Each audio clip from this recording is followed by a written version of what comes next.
Getting colder, and for some people, that means sickness is coming. WTV's Danny Housholder reports how you can stay healthy this winter.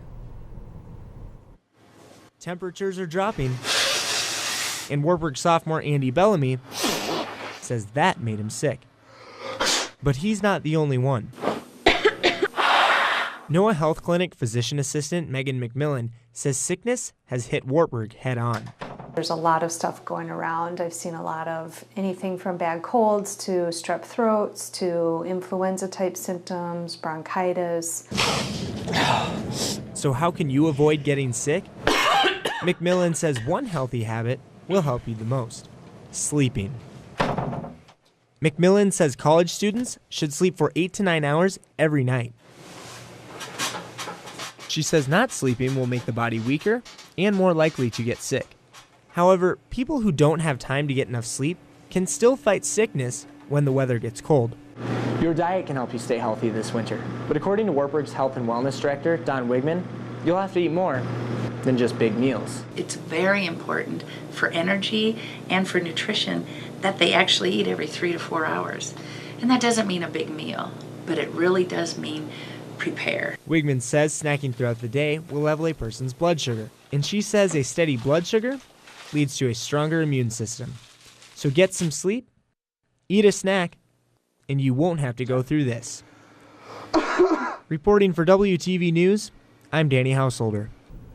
We're into the second week of October, which means students are waiting for that early morning wake-up call, signaling the start of OutFly. The anticipation has everyone trying to figure out when it will be. Last week, I investigated just when the special event could happen. Colors are changing, leaves are dropping, and students running across campus in underwear? This can only mean one thing. OutFly is coming. It's the one day students don't have to go to class, but only one of us knows when it will happen: the student body president. Last year, we tried to get that information from former president Rex Davidson. I won't tell you. That didn't work so well. I tried a different approach with current president Hollis Hanson Pollock.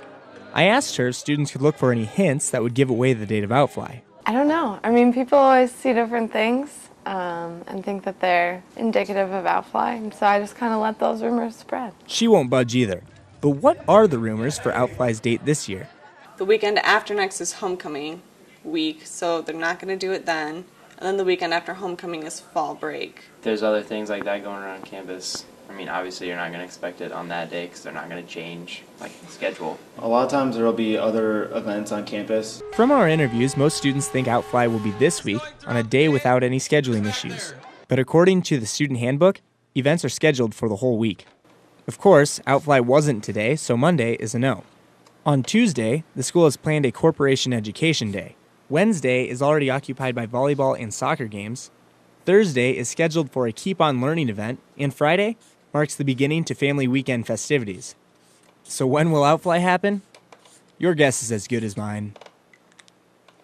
When OutFly actually does happen, you can keep up with all of the events around campus on the Wartburg. To live in Leah Hall, students must complete a learning project with their roommates. But this year, Danny Housholder reports that residential life is allowing those students to do more with what they learn. Wartburg junior Courtney Geibert is finishing her monthly duty for living in Leah Hall. Leah students like Geibert have to take part in learning projects throughout the school year with their roommates. In years past, all the students living here have hung posters once a month to show what they have learned. But this year, Residential Life Service Coordinator Alyssa Dahmer says the students are allowed to post their learning on the internet.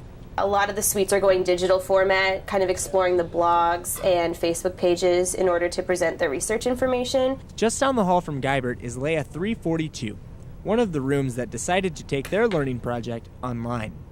The girls living here spend their time learning about the importance of positive body image. Suite representative Emily Rasmussen says she and her roommates blog what they learned on a website called WordPress.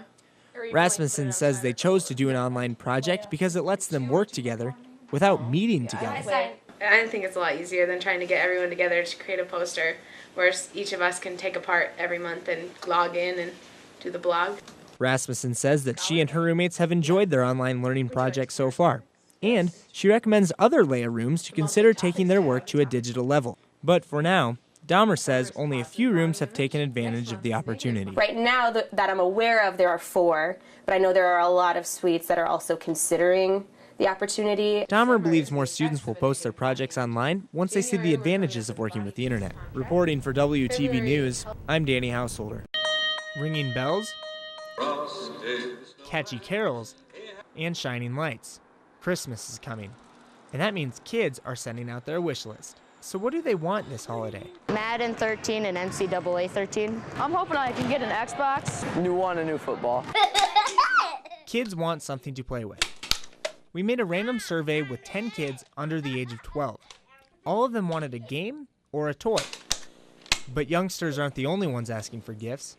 Adults want presents too. Just different stuff. A new electric toothbrush. Pretty exciting. I think I want a new Android smartphone to play with. Yeah, I'd like to have a Keurig coffee machine. Because I don't have one, and I like my cup of coffee fast. And I haven't bought one yet, so I'd like to have a Keurig. 3 adults asked for something that makes food or a drink in our survey.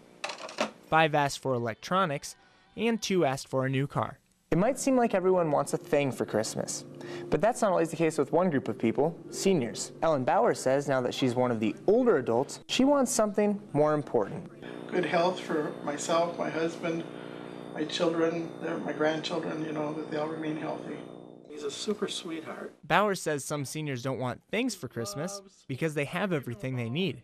Plus, she says giving gifts is just as good as getting them. Reporting for WTV News, I'm Danny Housholder.